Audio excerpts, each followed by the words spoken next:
এখন 2070 সাল। বিছানায় শুয়ে থাকতে থাকতে বোরিং লাগছে, তাই হঠাৎ মনে হলো নাতনির রুমে গিয়ে একটু নাতনির সাথে গল্প করি। তারপর বিছানা থেকে আস্তে আস্তে উঠে টেবিলের উপর থেকে চশমাটা নিয়ে পরে নিলাম। এখন আবার চশমা ছাড়া কিছু চোখে দেখতে পাই না। তারপর বিছানার কোণ থেকে লাঠিটা নিয়ে আস্তে আস্তে নাতনির রুমে গেলাম। সেখানে গিয়ে দেখি নাতনি ল্যাপটপের মধ্যে যেন কি করতেছে। আমাকে দেখেই বললো, এসেছো দাদু, বসো, আমি টিউশনে যাবো, রেডি হই। ও ল্যাপটপটা খোলা রেখেই চলে গেল।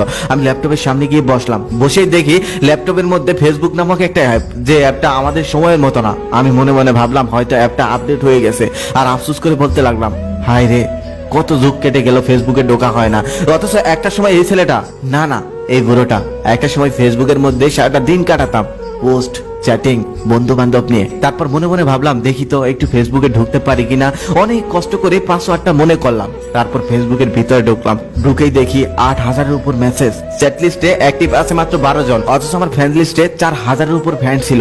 মনে মনে ভাবলাম তারাও হয়তো বৃদ্ধ হয়ে গেছে আমার মতোই, এখন আর হয়তো তারা ফেসবুকে ঢোকে না। ইনবক্সে ঢুকতেই প্রথমে আমার ক্লোজ ফ্রেন্ডের একটা মেসেজ পেলাম, যেখানে লেখা ছিল, বন্ধু শরীরটা ভালো নাই রে, বেশি দিন হয়তো বাঁচবো না, পারলে ক্ষমা করে দিস। আমার সেই বন্ধুটা আরো 4 বছর আগে মারা গেছে, খবর পেয়েছিলাম। আর এই মেসেজটা ছিল 5 বছর আগে। আমার বেস্ট ফ্রেন্ড মারা গেছে আরো 9 বছর আগে। ওর সাথে করা চ্যাটিং গুলো এখনো আছে। দেখে হাসলাম, আমার অবাক হলাম, কষ্টও পেলাম। তারপর আমাদের বন্ধুদের একটা গ্রুপ ছিল, সেই গ্রুপে ঢুকলাম। সেই গ্রুপের প্রত্যেকটা মেসেজ এখনো জীবন্ত, তবে সেই মানুষগুলো এখন আর জীবন্ত নেই। অনেকেই মারা গেছে, আর অনেকের খোঁজ জানি না। অবশেষে পেলাম সেই মানুষটার মেসেজ, হ্যাঁ, যাকে একটা সময় পাগলের মতো ভালোবেসেছিলাম, আমার প্রথম প্রেম। অনেক ভালোবাসার পরেও তাকে পাওয়া হয়নি, তার সাথে আর কখনো দেখাও হয়নি। তারপর তার আইডিতে ঢুকলাম।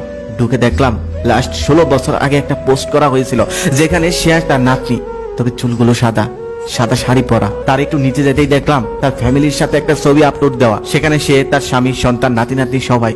কত সুন্দর একটা ফ্যামিলি। তাকে শেষবার যখন দেখেছিলাম তখন চুলগুলো কত স্টাইল করা ছিল, লাল শাড়ি পরা ছিল। তবে আজকে পুরোই ভিন্ন। আজকে সে বুড়ো হয়ে গেছে, চুলগুলো সাদা হয়ে গেছে, কিছু চুল আবার মেহেদি দিয়ে লাল করা। অবাক লাগছে দেখে, সেই মানুষটা এমন হয়ে গেছে। তারপর আমার ফোনের স্ক্রিনে তাকিয়ে দেখলাম আমিও তো বুড়ো হয়ে গেছি, আমিও তার আগের মতো নেই। চোখের কোণে দুপুরটা জল জ্বললো। আমার মনে হলো সে কেমন আছে, কোথায় আছে। তার একটু পরেই তার আইডিতে একটা টেক করা পোস্ট আমার চোখে পড়লো। সেখানে লেখা ছিল, এই দাদি আজকে বিকেল 4টায় মারা গিয়েছে, সবাই ওনার জন্য দোয়া করবেন, আল্লাহ যেন ওনাকে জান্নাত নসিব করেন। পোস্টটা ছিল 4 বছর আগে। তার মানে মানুষটা 4 বছর আগেই মারা গেছে। আফসোস করলাম, কষ্ট পেলাম।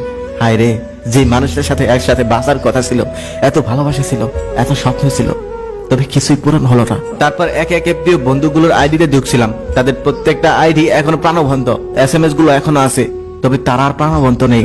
তারা অনেক আগে দুনিয়ার মায়া ছেড়ে চলে গেছে। এক বন্ধু লাস্ট পোস্ট করেছিল, আমার আদরের ছেলে আজকে আমাকে বৃদ্ধাশ্রমে রেখে গেল।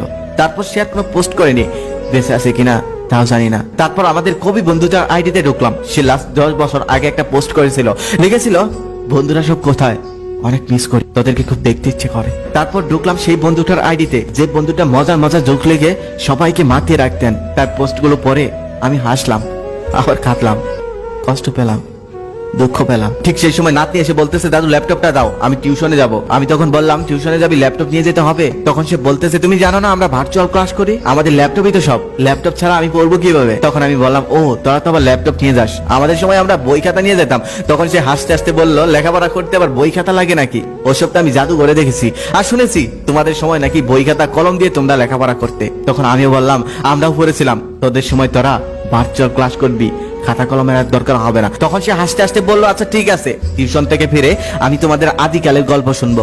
এবার গল্প থেকে বের হয়ে আসুন।